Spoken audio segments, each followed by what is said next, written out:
अनंत चतुर्दशीच्या दिवशी अनेक गणेश भक्तांनी गणरायाचं पांझरा नदीपात्रात भक्तिभावानं विसर्जन केलं। मात्र विसर्जन केलेल्या काही गणेश मूर्ती अंजनशाह दर्ग्यासमोर असणाऱ्या नदीकिनारी उघड्यावर आढळल्यानं धुळे पोलीस अधीक्षक श्रीकांत धिवरे यांनी स्वतः पुढाकार घेत पोलीस प्रशासनाच्या मदतीनं उघड्यावर पडलेल्या सर्व मूर्ती एकत्र करत खासगी वाहनानं हत्तीडो या भागात विसर्जित केल्यात।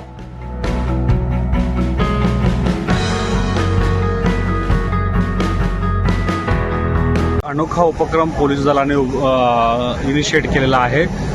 मूर्त्यांचं बऱ्याचदा त्या प्रवाहित होत नाहीत विसर्जन करत असताना, आपण त्यांना कसं व्यवस्थित त्यांची विल्हेवाट लावत आहोत। आता आपण जिथे उभा आहोत तो हत्ती डोह हा धुळे शहरामधला भाग आहे, तिथे मोठ्या प्रमाणे आपण गणपतीचं विसर्जन करतो। पण याचप्रमाणे इतर देखील अनेक ठिकाणी आपण विसर्जन करत आहोत। त्या ठिकाणी आमच्या असे निदर्शनास आले की खूप ठिकाणी श्रींच्या मूर्तींचं ते पडलेलं आहे किंवा त्यांचा काही हात फुटलेला आहे आणि विटंबना होण्याची देखील शक्यता आहे। त्याच्यामुळे सर्व पोलिसांकडनं आपण असे एक छोटे टेम्पो घेऊन त्यांना आपण इथे हत्ती डोहाच्या इथे आणत आहोत। इथल्या लोकल जे मुलं आहेत त्यांच्या मार्फत आपण त्यांचे विसर्जन रितसर आपण इथे करून घेत आहोत, जेणेकरून मूर्तींची विटंबना होणार नाही आणि पुढे आणखी काही त्याच्यामधून इश्यू होणार नाही।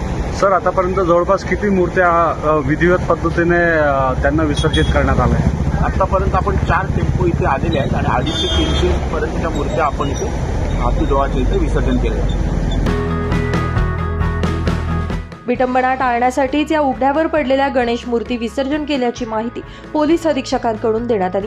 यावेळी अनेक पोलीस अधिकारी, कर्मचारी आणि नागरिक उपस्थित होते। दरम्यान पोलीस अधीक्षक श्रीकांत धिवरे यांच्या या पुढाकाराचं सर्वत्र कौतुक केलं जात आहे।